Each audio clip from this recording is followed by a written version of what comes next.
Independence Day is a time to honor brave Americans who served in order that we might enjoy American freedoms. Henry Johnson was one of those war heroes.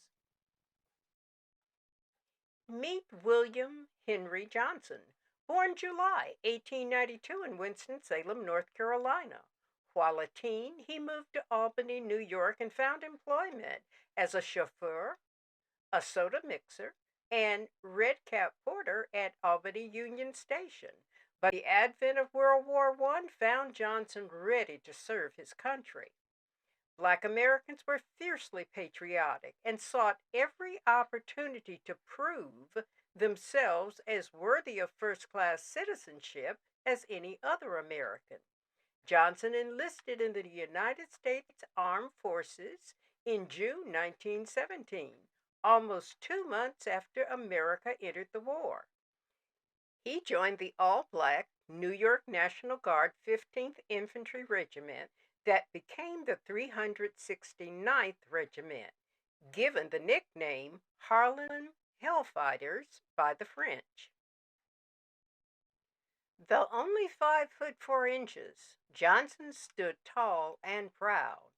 On the evening of May 14, 1918, Johnson earned the name Black Death. He and Needham Roberts were in a pit on observation duty in the Argonne Forest in France. This is how he earned his reputation.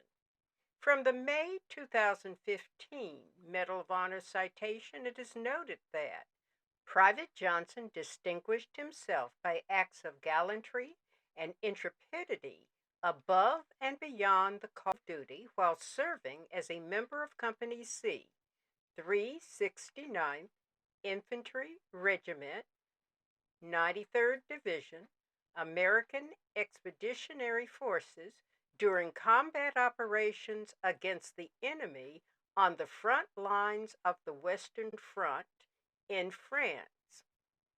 Private Johnson and another soldier were on sentry duty at a forward outpost when they received a surprise attack from a German raiding party consisting of at least 12 soldiers.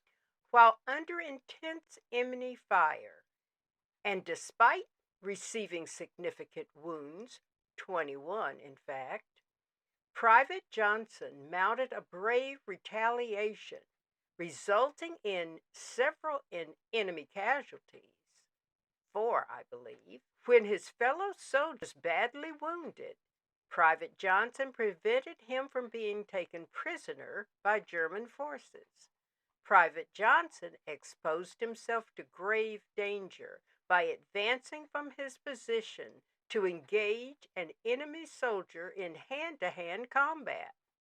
Wielding only a knife and gravely wounded himself, Private Johnson continued fighting and took his bolo knife and stabbed it through an enemy soldier's head. Displaying great courage, Private Johnson held back the enemy force until they retreated.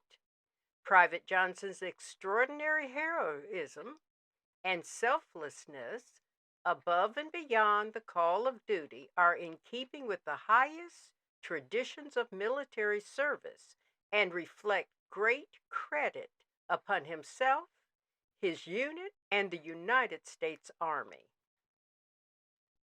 The Harlem Hellfighters returned home to a hero's welcome and a grand parade, flanked by blacks and whites. The Victory Parade was held in February 1919 on Fifth Avenue in New York City. Sergeant Johnson was honored to ride the route in a car. He became a paid speaker traveling the states representing the war effort and victory. But his attitude soured as across the nation black soldiers were killed while in uniform. That bloody red summer that testified to racism in America. At an event in St. Louis, instead of delivering the expected tale of racial harmony in the trenches, Johnson spoke about the abuse that black soldiers had suffered. how white soldiers refused to share trenches with blacks. Soon afterwards, a warrant was issued for his arrest for violating the regulations governing wearing his uniform beyond the prescribed date of his commission. Veteran Affairs authorized monthly compensation and regular visits by VA medical personnel until his death. In August 1918, Johnson's exploits first appeared in an article by Irving S. Cobb entitled Young Black Joe, published in the Saturday Evening Post. Watch the History Channel broadcast, The Harlem Hellfighters, the heroic legacy of Henry Johnson. The French government awarded Johnson their highest medal with a special citation and a golden palm. He was the first United States soldier to ever receive this award. Johnson died in 1929 and given a final resting place at Arlington National Cemetery. After his death, Johnson finally received American recognition.